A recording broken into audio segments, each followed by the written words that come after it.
एक महत्त्वाची बातमी समोर येते। चंद्रपूरमध्ये स्थानिक समीकरणांना अनुसरून निर्णय घेण्यात आला असं अंधारेंनी म्हटलेलं आहे। चंद्रपूरमध्ये भाजप आणि ठाकरेंच्या शिवसेनेची सत्ता आहे, त्यावरती त्यांनी ही प्रतिक्रिया दिली।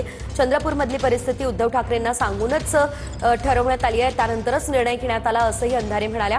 चंद्रपूरमध्ये भाजप आणि ठाकरेंच्या शिवसेनेची सत्ता स्थापन झालेली आहे आणि त्यानंतर अंधारेंनी ही प्रतिक्रिया दिलेली आहे। स्थानिकचं जे नेतृत्व आहे, विशेषतः प्रतिभाताई धानोरकर वगैरे या सगळ्या मंडळींचा काही गोंधळ संपत नव्हता। अशा वेळेला आमच्या संघटनेमध्ये स्थानिक पातळीवर विस्कळीतपणा येऊ नये यासाठी संदीप गिरेंनी ती घेतलेली भूमिका, ही भूमिका त्यांनी माझ्याशी चर्चा केलेली आहे आणि मी एकूण तिथलं स्थानिकचं जे समीकरण आहे आणि ती स्थिती आहे ती सन्मान्य पक्षप्रमुखांना सुद्धा व्यवस्थितपणे कळवलेली आहे। त्यामुळे संदीप गिरेंच्या आणि आमच्या भूमिकेत कुठेही विसंवादी वातावरण आहे असं समजण्याचं काही कारण नाही।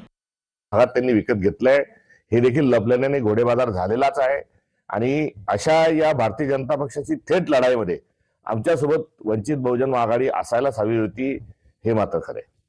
तुमच्या एवढ्या बैठका झाल्या चंद्रपूरच्या बाबतीमध्ये, तुम्ही पुढाकार घेतला, तुमच्या केंद्रीय नेतृत्वाने पुढाकार घेतला, तुम्ही असफल झाला असं वाटतंय का? आमच्या दोन्ही नेत्यांना एकत्रित बसवण्याच्या अनुषंगाने जरूर प्रदेशाध्यक्षांना आम्ही पुढाकार घेतला आणि त्या अनुषंगाने आमचे दोन्ही नेते सामंजस्याने एकत्र आले आणि सभागृहामध्ये आम्ही एकतेच्या स्वरूपामध्ये तिथे गेलो। आमच्या पक्षात कुठल्याही पद्धतीने ही फाटाफूट झालेली नाही।